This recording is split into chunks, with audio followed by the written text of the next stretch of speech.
All right, let's talk about Mycobacterium fortuitum. This is one of those organisms that can really throw a wrench in the works for a clinical microbiologist.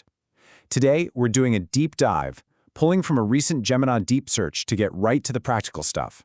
Everything from what you see on the plate to what it means for the patient. So, picture this. You're at the bench, you see some gram-positive rods in a culture. What's the first thought? Is this just some skin flora, a diphteroid that we can ignore? Or is this the first sign of a much bigger problem? That's the million-dollar question with Mycobacterium fortuitum, and it's where all the trouble starts. And here's why you have to take it seriously. This is not just some random bug. It's an incredibly tough organism that's all over the environment. And its secret weapon? Biofilms. Its ability to form these protective layers is the key to pretty much everything it does, from causing stubborn infections to resisting our drugs. Okay, so here's our game plan for today. We'll start with its recent and kind of confusing name change. Then we'll get into the diseases it causes, the headaches it gives us in the lab, how incredibly tricky it is to treat, and finally, what we can do to stop it in its tracks. First up, the name. Now, I know taxonomy can feel a little academic, but stick with me, because this recent reclassification has some really serious real-world consequences for every single diagnostic lab out there. So here it is. What we've all known as Mycobacterium fortuitum is now, officially, Mycobacterium fortuitum. This all came about because of whole genome sequencing. Now, for today, we're mostly going to stick with the old name since that's what you'll see in a lot of the clinical literature, but it is absolutely vital to know that genetically it's in a totally different box than something like Mycobacterium tuberculosis. And boom, here's exactly why you need to care about that name change. If your lab is using a slick, modern PCR assay with primers that are super specific for the new, narrower Mycobacterium genus, well, you could completely miss this organism. We're talking about a potential false negative that could leave a clinician in the dark and delay a critical diagnosis. It's a huge pitfall. Okay, so we know what it is. Now let's talk about what it does. Mycobacterium fortuitum isn't some super aggressive bug that goes looking for a fight. No, it's an opportunist. It waits for a breakdown in our body's defenses, and then it strikes. And its number one tool for the job is that biofilm. Think of it like a slimy, protective shield. It allows the bacteria to set up camp on just about anything, from hospital water pipes to catheters and surgical implants. And listen, this is critical. Bacteria hiding inside a biofilm can be 1,000 times more resistant to antibiotics than what your lab test might show. It's a total game changer. This table really tells the whole story. Just look at the pattern here. It's almost always about direct inoculation. You've got outbreaks of boils traced back to pedicure foot baths at nail salons. You've got these stubborn post-op wound infections linked to tap water. It literally just needs a way in. Any break in the barrier, and it's happy to move in. Right, let's head back to the lab. Because identifying Mycobacterium fortuitum can feel like you're trying to solve a mystery.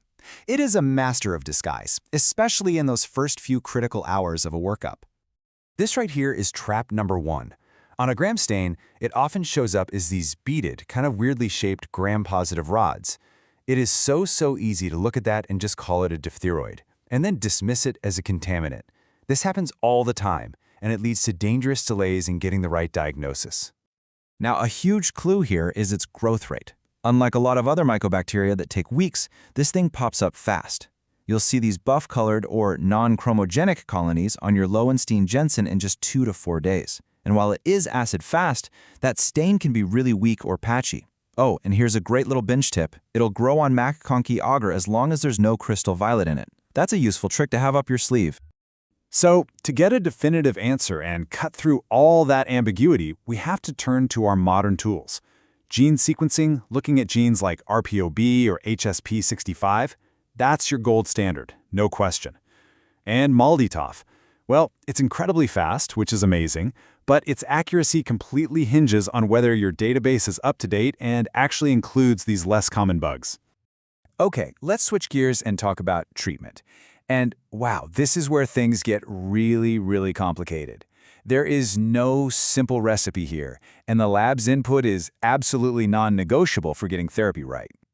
Now, for our colleagues in the Netherlands, and frankly a lot of Europe, this is a huge deal. There are no specific national guidelines for treating Mycobacterium fortuitum. This completely changes the game. It puts the microbiologist in the driver's seat, forcing us to interpret international recommendations and apply them to our local susceptibility patterns.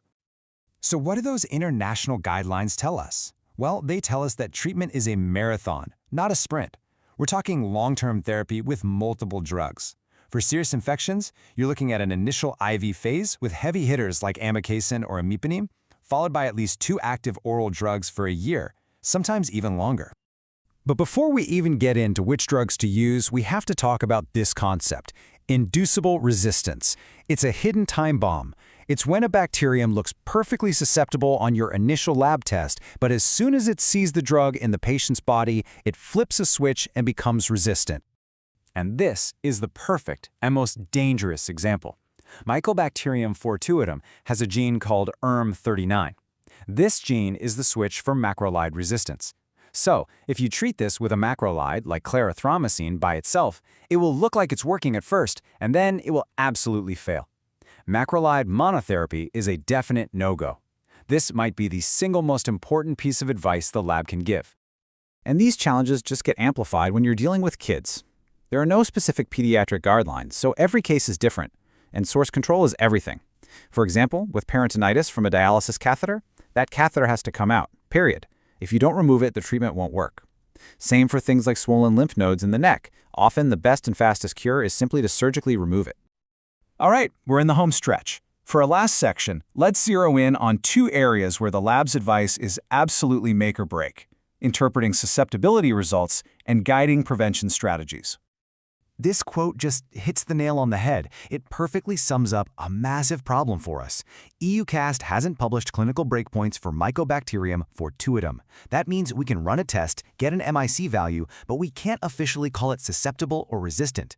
It leaves this huge interpretive gap that clinicians need our help to cross. So, what do we do without breakpoints? We have to rely on published data, just like this. And what's so cool here is you can see a really clear pattern emerge. Drugs like amikacin and moxifloxacin almost always look good in a lab. But then look at the other end of the spectrum. Clarithromycin and doxycycline. Resistance is the default. This is the kind of intelligence we can use to guide those initial treatment choices. And finally, let's talk about prevention. The key here is that this isn't about isolating patients. This is an environmental problem. It's an engineering challenge. The most important thing, by far, is the strict, uncompromising use of sterile water for any procedure that involves a sterile site or broken skin. It all comes down to managing the water systems and being absolutely meticulous with our procedures. So let's wrap this up. What are the big takeaways? 1. Mycobacterium fortuitum is a tough, environmental bug that's full of diagnostic and treatment traps.